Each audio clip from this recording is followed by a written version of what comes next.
Hey guys, Andru of Gear Live. I'm here with Tom Cullen of Sonos. You are one of the co-founders of the company. As you guys know, we're big fans of Sonos, and we've given you a couple of first looks before, and we have another one today.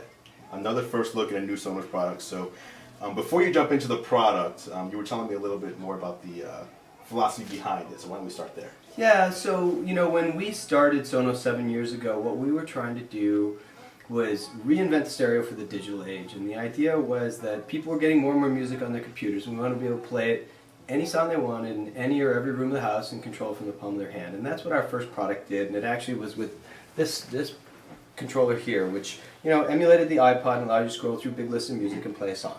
And this was an impressive product. I mean, this product is beloved, has many people have them and love them. Absolutely. Right. But you've had a lot of, I'm assuming, you've had a lot of people request some changes on this, right? They did. They really, there were two areas I think that really people wanted. They wanted us to make it smaller.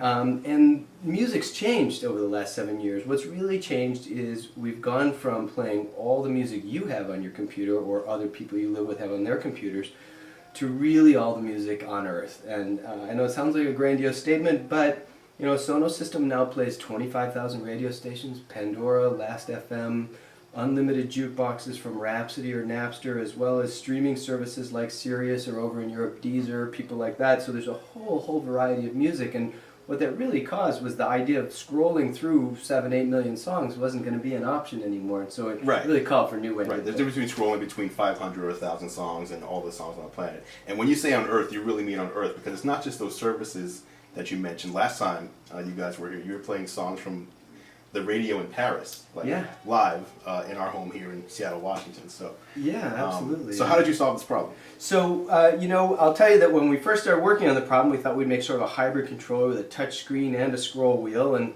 we showed that to some customers, and they didn't know which time to use the wheel and which time to use the touch screen. So it seemed like it's time to make the big leap all the way to touch screen. Okay, and you've had some practice with this because you have the iPhone, iPod Touch app already, which is fully touchscreen. And what's really interesting about that is that actually we were building this controller when we saw the iPhone start to really grow.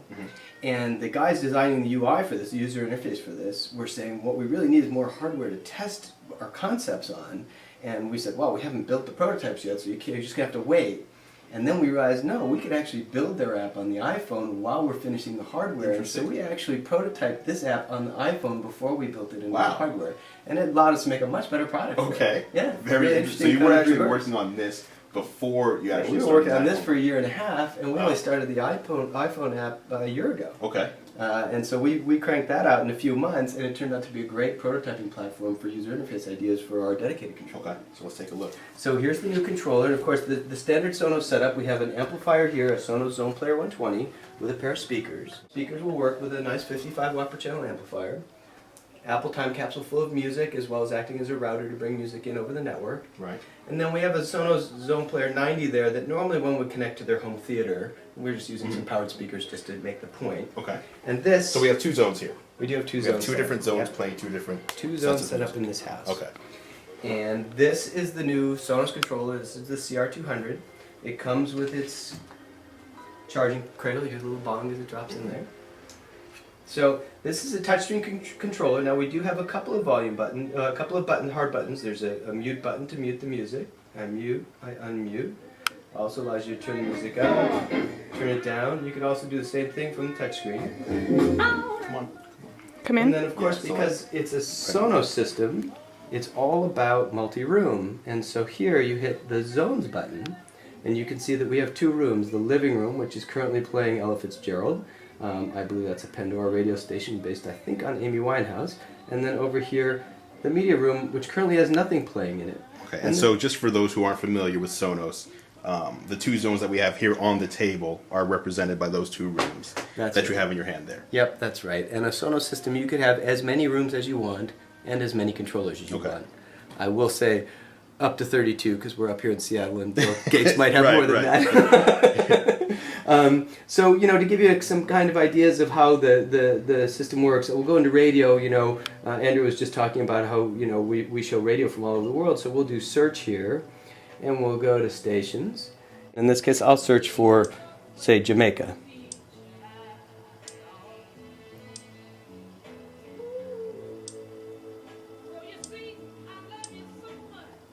So there we go. I can pick stations. Here we are, multiple stations from, there's one from Kingston, Jamaica, for example. There's another one. There's another one. All these are streaming. These are streamed over the internet from the other side of, well, we're up in Seattle, and this is going to be over in the Caribbean here. So here, this is now a Jamaican station streaming to a living room here in Seattle.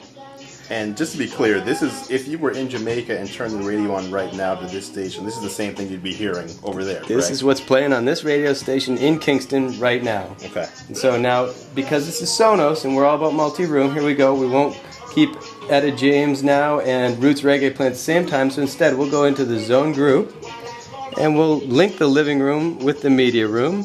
Press done. Now they're both playing the same thing. And of course now with volume I could turn up the living room, I could turn down the media room, or I could turn them both up together, set relative to their volume. Wow. I can also of course do the same thing with the hard volume button. I can mute a room, I can mute all three rooms, I could unmute just one room. You notice it ramps up smoothly. And we'll just go back and we'll unmute all the rooms. Okay, now we'll go back to the zones menu and we'll go back, here's the now playing screen, and now we'll go into the music menu and just explore some of the other things that you can do.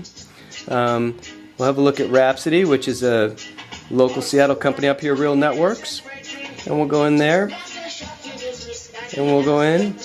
Well, again, we'll search for go for some completely different music. Is there anything you particularly like me to look for? Why don't we do a little Michael Jackson? Michael Jackson, that's timely. Here we go.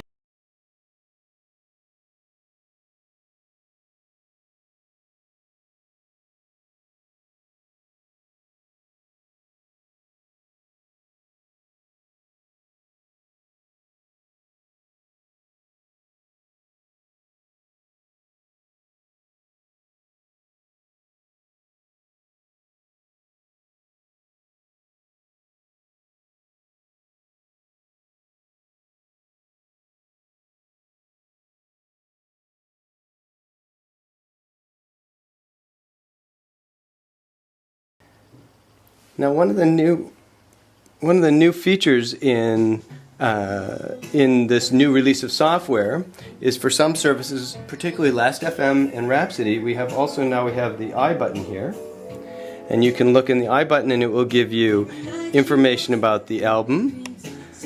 It'll also give you where you can say, okay, I want to look at reviews of this album.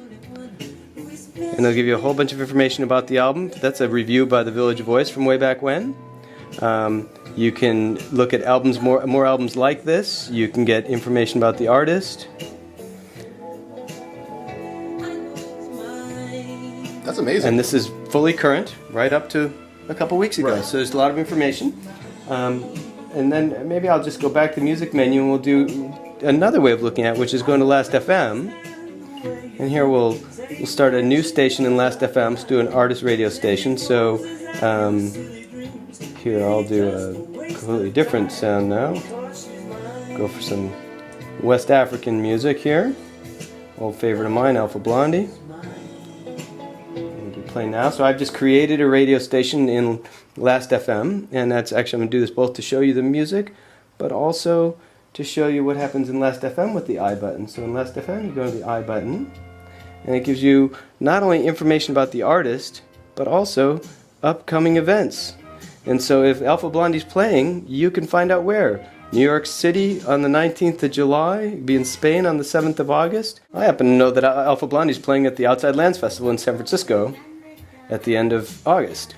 So an example of how you can both discover new music, learn about the music you're listening to while you're listening to it. These are all just software updates in our new application, and you'll be able to see these from this controller as well as the iPhone controller. You're also able to like or not like a song as well because you're in the Last.fm. Yep, this is Last.fm, so if you say I like this, you just hit the heart and it will let the Last.fm system know that this is something that you particularly like. You can do the same thing in Pandora as well. Mm-hmm. Yeah.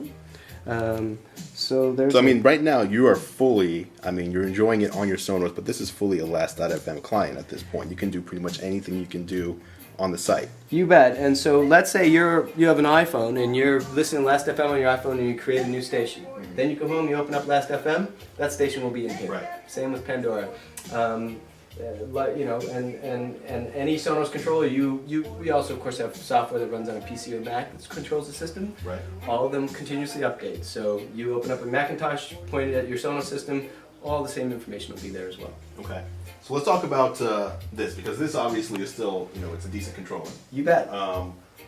When this comes out and the software is updated, will we see changes on here as well? You'll see less changes because this doesn't have quite the same functionality. So some of the changes that are able to do here we aren't able to do there. But you know, this controller is a very robust, solid controller. It's got some things people really like about it. One of them is water resistance. People have left these things out overnight in heavy dew and they still work. They could spill a glass of wine on it and still work. So there's some differences to why, you know, each has their place. Right. One of the things that we did do with this controller that a lot of people asked us for is to have a replaceable battery. Because these last much longer than things like iPods. And so, you know, people are going to want to be able to use this for years to come, and they can just replace the battery should it wear down, which is a nice feature. You know, other things, by the way, when you touch this, you get full screen cover art. The battery time on this is about 5 days. And one of the nice things about a dedicated controller like this is you can hand it to anyone and ask them to put music on. Whereas, you know, while we have a beautiful iPhone controller, if I were to hand you my phone, you'd also be seeing my email, and what if my phone rang, and so on and so forth. Your text message. Yeah, so this is a nice way to have a shared controller that anybody can use in the house. It's also very fast. You pick it up, it immediately is awake and attached to the network and can immediately change the music. Whereas our iPhone controller, you have to pick it up, slide it open, select the app, wait for it to touch the network. So this is both fast and easy and very reliable. Okay, so actually in a nutshell, that's a good point. There's obviously going to be people out there saying, why would I buy one of these? I have the iPhone app. The iPhone app is free. Yeah. It's also a touchscreen interface. Why would I want to use or purchase this new controller versus just get myself an extra iPod Touch or something? That's a fair question. You know, we have really 3 different kinds of controllers. We have controllers for iPhone or iPod Touch. But those, you know, they really live in your pocket, right? I mean, I have a phone in my pocket right now, and this is my phone. Right. And it's a personal device. It's very useful, but it's multi-purpose. And if you're not an iPhone person, it's not always easy for somebody who doesn't know an iPhone to know what to do with all those colorful squares, right? So a bit more complex. We have very nice software for a Mac and PC that gets used quite heavily. But again, that tends to be in the home office. It's a personal thing, and it's not very easy for somebody to just sit down and use. Right. So it depends. Basically, we view these as personal, and these as much more of a social thing. You can use it anywhere in the home. It's easy to share. It's dedicated to music, so anybody who picks it up knows, oh look, those 2 lines, that must mean pause. Right. You pause. That must mean play. You play, right? So it's much, much different experience because it's just very clear what it is that you're supposed to do with it. Now, does the new controller have all the same features that this does? It does. As far as software, so it has the alarm. It does. Yep. You can set an alarm. You can wake to music. You can sleep to music. You can, you know, down in the music menu now we've got alarms at the top level. You can set an alarm. You can set a sleep timer. Hey, I want this to play for 15 minutes, and then I want it to turn off. Right, which the iPod does not, or the iPhone does not do. You know what? It does now. We did an upgrade and added that. Yeah, okay. we did add that. You can press a new alarm and set an alarm for, you know, 7 o'clock in the living room. You can pick the music. It'll play any radio station or playlist that you want. You can set the volume, so what time, you know, how loud it comes on. You can set the amount of time it comes on for. You can set it for a given day of the week, for every day of the week, for just weekends. Yep, all the kind of things that people have become quite used to in a Sonos system. So you've given us the rundown, the Sonos Controller 200. Yep. Let's talk about pricing and availability. When can people get their hands on this themselves? Okay, well this will be for sale at both Sonos.com and our retailers across the United States and across the world on the 28th of July. Okay. Very soon. Yeah, very soon. And we'll just be introducing a couple of, you know, the product will be sold for $349 and includes a cradle. So that is a price reduction from the existing product, which with the cradle was $439, and now we're down to $439. Yep, okay. With the cradle. So we're $90. Yep, $90 less. Nice. Yep, the availability should be quite good. We'll also be including it then in our normal, typical starter bundle, which is a amplified zone player, a non-amplified zone player and a controller for $9.99. Okay. Now, is this going away, or is it going to still be available for This purchase? will be available for purchase for a period of time on a closeout. These will actually be available on a closeout for $249. Okay, so you're not making these anymore. These aren't going to be We won't be making those anymore. phasing these out. Okay. Yep. So if you want a controller that you can have in your hot tub or something, I'm going to pick one up quickly. We right? think people will be running after those for exactly that. And, and also the price. Yeah, it's a good That's price a good for a as very well. reliable product. Yep. Very cool. So, we got $349 on July 28th. Yeah, that's right. And Sonos.com. So head there if you're a Sonos user. I've been playing with this for a few minutes, and this is amazing. This is what I think a lot of people have been waiting for.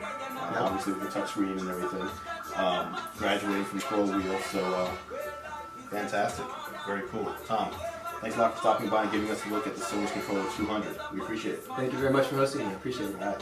I'm Andrew Edwards. That was Bleeding Edge TV. Stay tuned for more tech news through the eyes of GearLive.com.